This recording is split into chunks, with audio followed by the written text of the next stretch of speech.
الحمد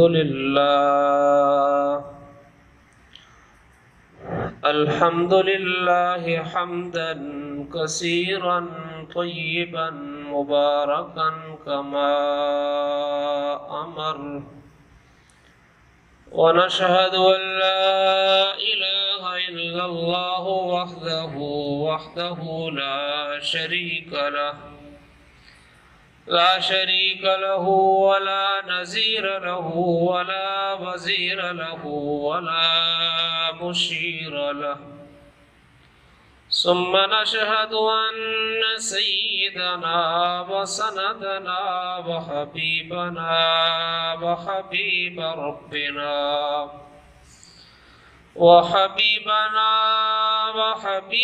ربنا ومرشدنا ومولانا محمدا عبده ورسوله.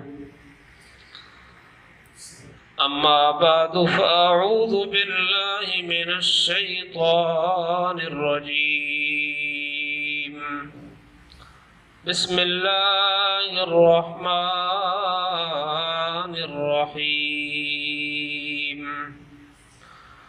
وقال إني ذاهب إلى ربي سيهدين. رب هب لي من الصالحين. فبشرناه بغلام حليم. فلما بلغ معه السعي قال يا بني إني أرى في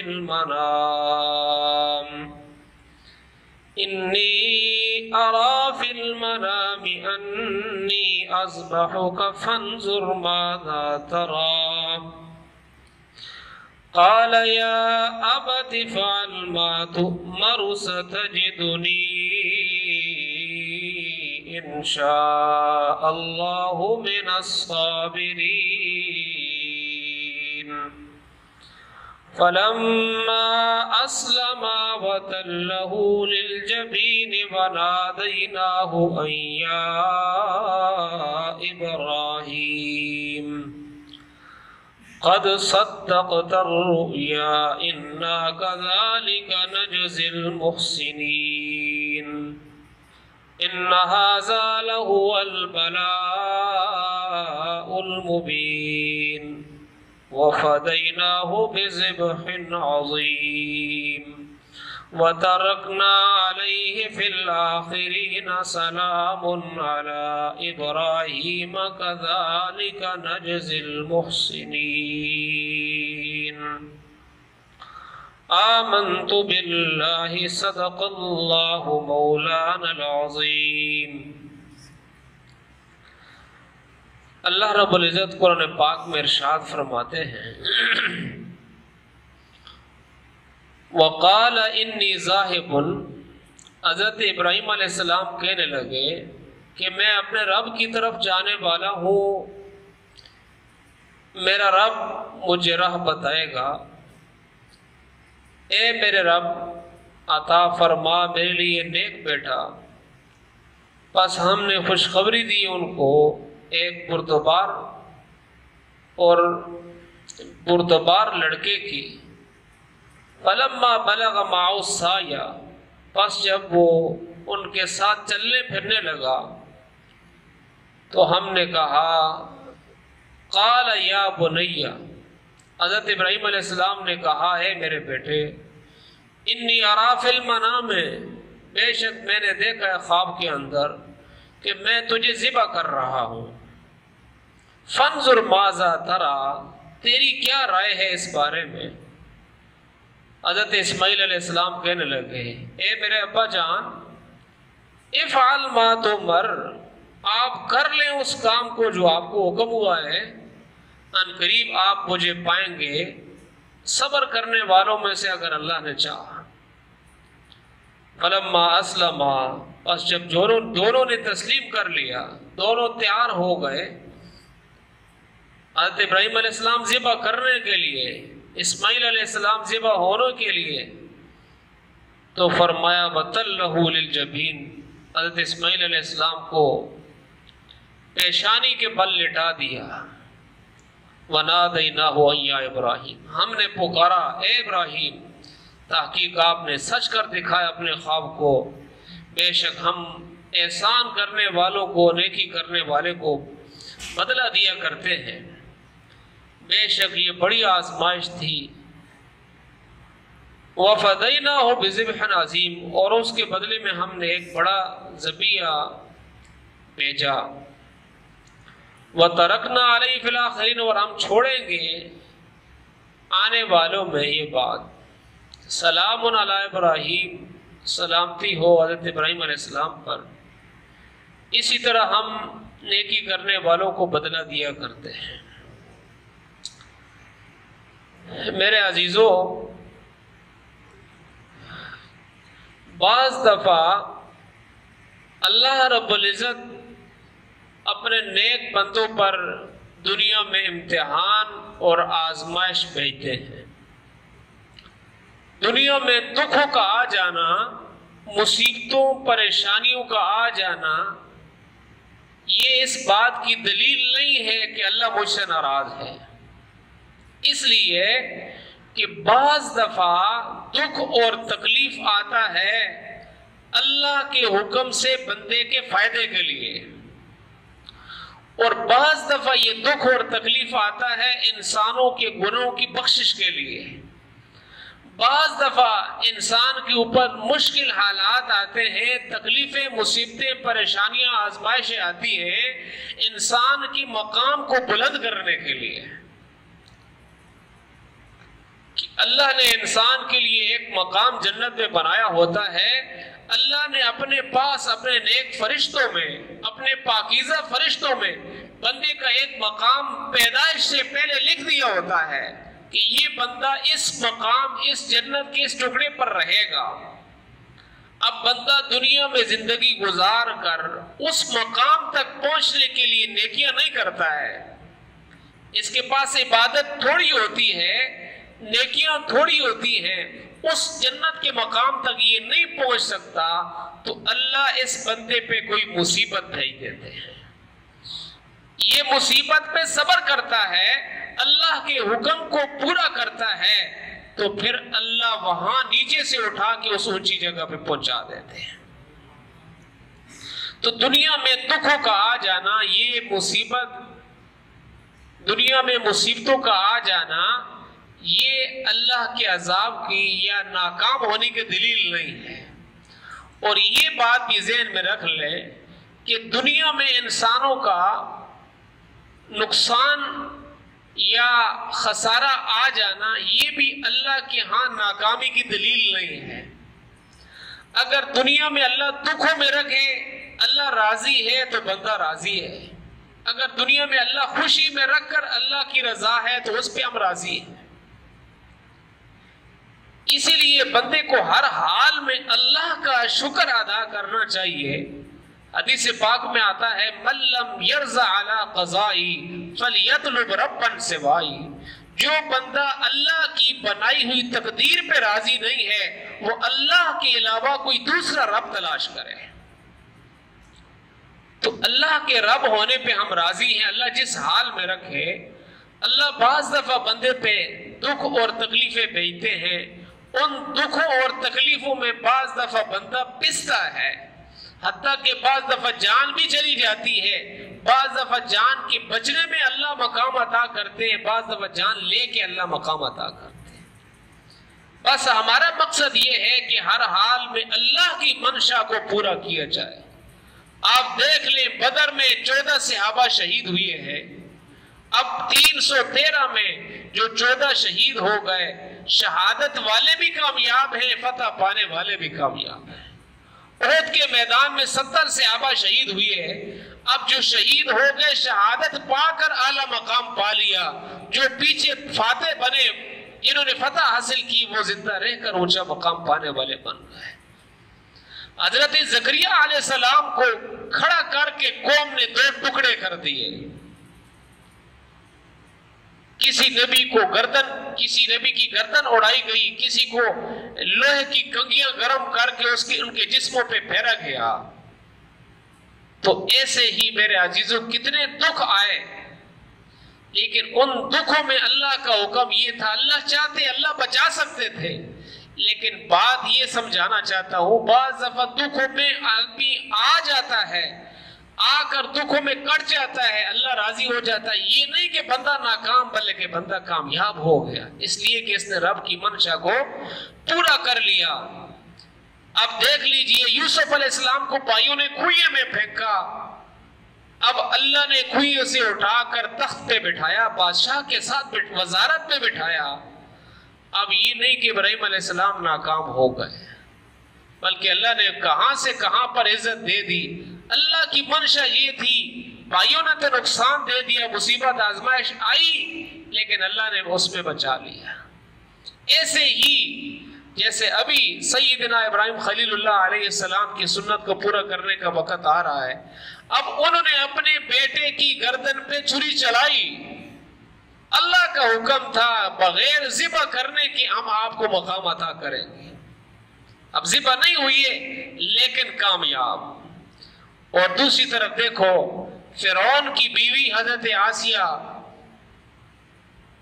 پہلے کافرہ تھی، پھر موسیٰ علیہ السلام پہ ایمان لائی، فرعون نے پکڑا اور پکڑ کر چاروں ہاتھوں پہ میخیں لگائیں اور میخوں سے ہاتھوں پاؤں کو زمین پہ باندھ دیا، بڑی بڑی میخیں ہاتھوں میں ٹھوکی اور بڑی اذیت کے ساتھ ان کو شہید کیا۔ تو بی بی آسیہ کہنے لگی کہ میں اپنے جسم کا ایک ایک ذرہ الگ کر دوں گی لیکن رب کو نہیں چھوڑوں گی۔ اب وہ ٹکڑے ٹکڑے ہو گئی، میخوں میں گڑی ہوئی، وہ ترس ترس کے دنیا سے چلی گئی، لیکن کیا ہے اللہ کے حکم کو نہیں توڑا۔ اللہ چاہتے اللہ بچا سکتے تھے، لیکن اللہ کی رضا یہ تھی کہ یہ تھوڑی سی مشقت آئے گی پھر ہمیشہ کے مزے۔ اب اللہ نے پھر انعام بھی دیا کہ حدیث پاک میں آتا ہے، نبی پاک علیہ السلام نے فرمایا کہ بی بی آسیہ وہ جنت میں میری بیوی شمار ہوگی۔ کتنا بڑا انعام اللہ نے دیا ہے۔ تو میرے عزیزوں سیدنا ابراہیم خلیل اللہ علیہ السلام جد الانبیاء کہ جن کی نسل میں ہزاروں نبی اللہ نے بھیجے ہیں، اللہ نے ان پر بڑی آزمائشیں بھیجی ہیں، بڑے دکھ بھیجے ہیں۔ ہر دکھ اور آزمائش پہ اللہ پاک نے استقامت نصیب فرمائی، ہر امتحان کو پورا کیا۔ بچے ہیں پیدا ہوتے ہیں، باپ بتوں کے سامنے سجدہ کر رہا ہے، ماں بتوں کے سامنے سجدہ کر رہی ہے۔ اب نبی میں فطرتاً ویسے ہر بچہ اسلام پہ پیدا ہوتا ہے، لیکن خاص طور پہ جو نبی ہیں انبیاء کرام شروع سے نبوت سے پہلے بھی ہر گناہ سے پاک ہوتے ہیں، اللہ ان کو گناہوں سے محفوظ رکھتا ہے۔ اب چھوٹے سے بچے ہیں، باپ کبھی سجدہ کر رہا ہے ایک بت کے سامنے، کبھی دوسرے کے سامنے، کہنے لگے کہ آپ ان بتوں کے سامنے کیوں سجدہ کر رہے ہو؟ باپ سے کہنے لگے کہ یہ سورج یہ ہمارا رب ہے۔ وہ کہنے لگے ہمارا رب ہے تب ہم سجدہ کر رہے ہیں۔ ابراہیم علیہ السلام نے کہا یا ابت لم تعبد ما لا يسمع ولا يبصر ولا يغني عنك شيئا، نہ تمہاری بات سن سکتے ہیں نہ سنا سکتے ہیں، نہ تمہاری نفع میں پہنچ سکتے ہیں نہ تمہارے نقصان میں پہنچ سکتے ہیں، تم کیوں ان کی عبادت کرتے ہو؟ اچھا بتاؤ پھر ان کا رب کون ہے؟ اب والدین ناراض ہو گئے، آپ ایسی باتیں کیوں کرتے ہو؟ اب ابراہیم علیہ السلام چھوٹے سے بچے ہیں، اب والدین نے سمجھایا، یہ نہیں سمجھے، پھر کہنے لگے ہمارے گھر سے نکل جاؤ، لَإِن لَّمْ تَنْتَهِ لَأَرْجُمَنَّكَ وَاهْجُرْنِي مَلِيًّا۔ اب حضرت ابراہیم علیہ السلام کو گھر سے نکال دیا گیا، گھر سے نکل گئے، اپنی بہنوں کو، بھائیوں کو، اپنے والدین کو، رشتہ داروں کو، برادری کو چھوڑ کر نکل گئے۔ وقال انی ذاہب الی ربی سیہدین، والدین نے گھر سے نکالا، کہنے لگے میں نکلتا ہوں، اب میری نفع نقصان کا مالک، میری رہبری کرنے والا، مجھے راہ دکھانے والا رب میرے ساتھ ہے۔ اب اللہ سے دعا کر رہے ہیں، پھر اللہ نے بیوی عطا کی۔ اب بیوی تو مل گئی ہے، پھر اللہ سے ہاتھ اٹھا کے سب سے بڑی خواہش ہوتی ہے یا اللہ اولاد دے دے۔ اللہ کے سامنے ہاتھ اٹھا رہے ہیں، اولاد نہیں ہے. 1 سال 2 سال 3 سال کرتے کرتے 86 سال کی عمر ہو گئی، داڑھی کے بال سفید ہو گئے، بڑھاپا چھا گیا. اللہ کے سامنے رب ہب لی من الصالحین، یا اللہ نیک بیٹا عطا فرما. اب بیٹا تو مل گیا، اللہ نے بیٹا عطا کیا. تو بیٹا جب ہو گیا تو اب اللہ نے کہا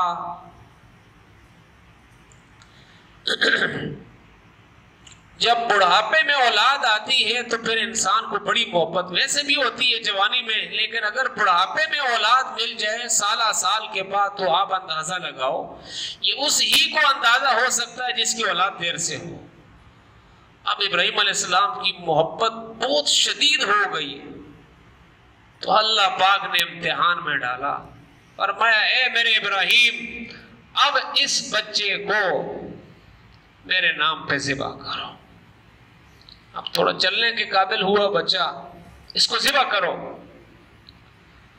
اب حضرت ابراہیم علیہ السلام نے اب انبیاء کو بعض دفعہ وحی آتی ہے، بعض دفعہ جو انبیاء کو خواب آتے ہیں یہ خواب سچے ہوتے ہیں.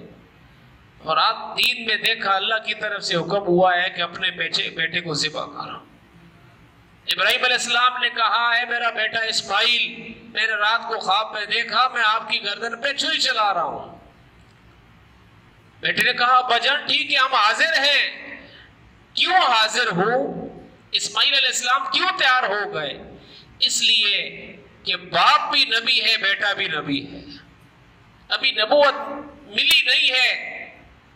اب سیدنا اسماعیل علیہ السلام کو پتا ہے میرے ابا جان آپ مجھے کاٹ لو میرا گلا کٹ جائے گا تو میں دنیا سے کہاں جاؤں گا آخرت کی طرف. آخرت دنیا سے بہتر ہے، دنیا تو پریشانیوں کا گھر ہے، اور میں کٹ جاؤں گا مجھے آپ کے بدلے میں اللہ ملے گا، اللہ آپ سے بہتر ہے. لہٰذا اللہ کا جو حکم ہے یا ابت افعل ما تؤمر، اے میرے ابا جان آپ میری گردن کو کاٹ دیں. ستجدنی انشاء اللہ من الصابرین. اب اسماعیل علیہ السلام نے کیا کہا؟ میں اپنی طاقت سے نہیں، میں اپنی قوت سے نہیں، بلکہ اللہ کے چاہنے سے صبر کروں گا. اگر اللہ نے چاہا تو میں بالکل کچھ بھی نہیں کروں گا، لیٹا رہوں گا. اب کتابوں میں لکھا ہے سیدنا ابراہیم علیہ السلام نے اپنے لختے جگر، اپنے جگر کے ٹکڑے، بڑھاپے کی اولاد، محبوب اولاد، سالہ سال کے بعد ملی ہوئی اولاد، اب اس کے ہاتھ اور پاؤں باندھے اور باندھنے کے بعد زمین پہ لٹایا. اب لٹانے کے بعد پھر چہرے کو زمین کی طرف کیا، ایسے الٹا لٹایا کہ چہرہ زمین کی طرف ہے سر اوپر ہے. کیوں لٹایا؟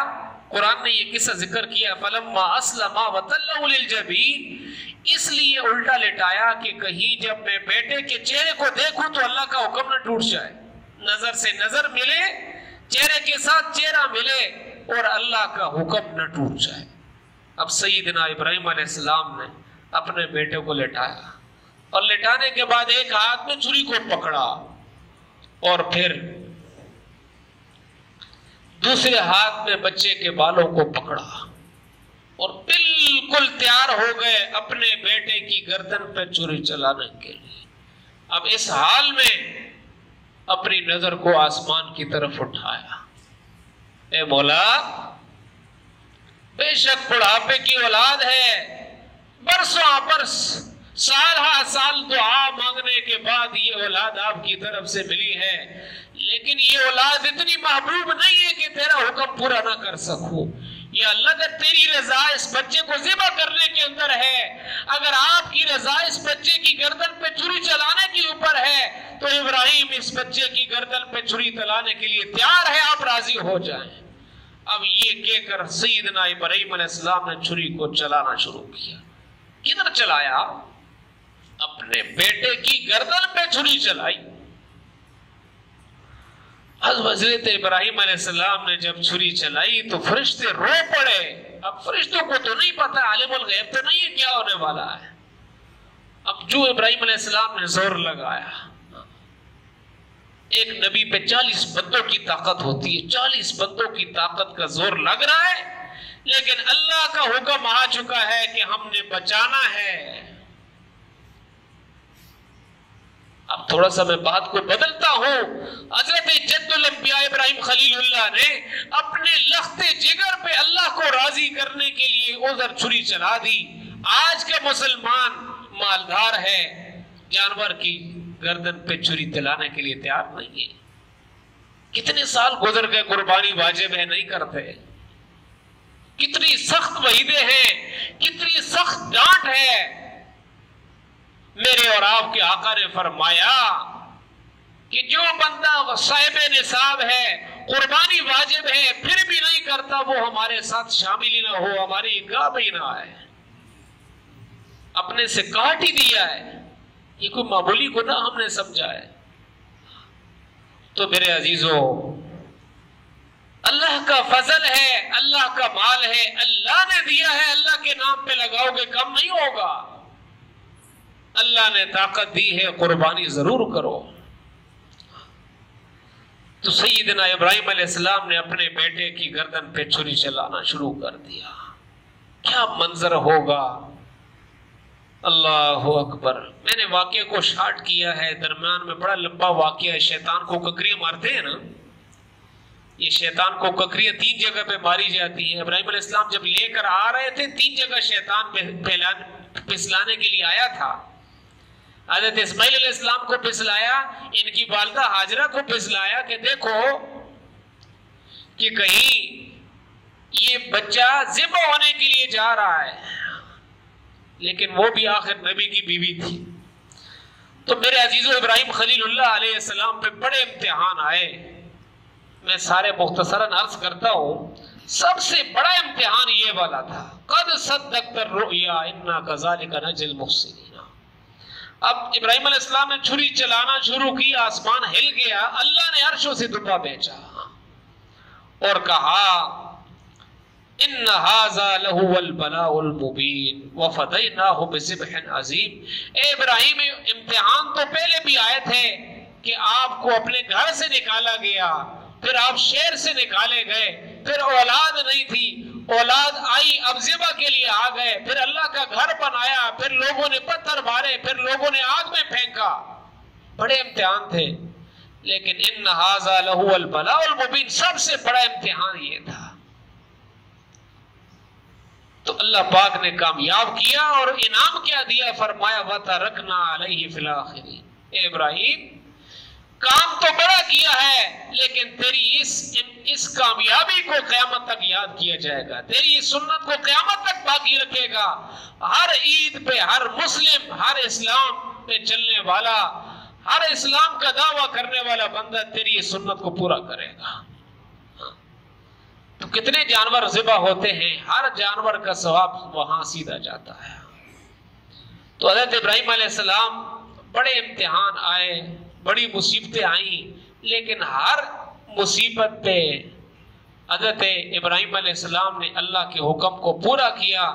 پھر اللہ پاک نے فرمایا سلام علی ابراہیم کذالک نجزی المحسنین۔ عرشوں پہ اللہ کی طرف سے سلام آیا، اے ابراہیم تیرا رب تجھے سلام کہتا ہے، کذالک نجزی المحسنین، جو بندہ نیکی کرے گا ہم اس کو بدلہ ضرور دیں گے، اور تیری نیکی کا بدلہ یہ ہے کہ تیری اس قربانی کی برکت سے تیری نسل میں ہزاروں نبی آئیں گے۔ اب باپ نے قربانی دی ہے، بیٹے نے قربانی دی ہے، اب 1.25 لاکھ نبیوں کے امام، 2 جہاں کے سردار، سید الاولین والآخرین، سید کائنات، ہمارے پیارے آقا حضرت محمد مصطفیٰ صلی اللہ علیہ وسلم حضرت اسماعیل علیہ السلام کی اولاد میں سے ہیں۔ اللہ پاک ہم سب کو ان ساری باتوں پر عمل کرنے کی توفیق نصیب فرمائے۔ وآخر دعوانا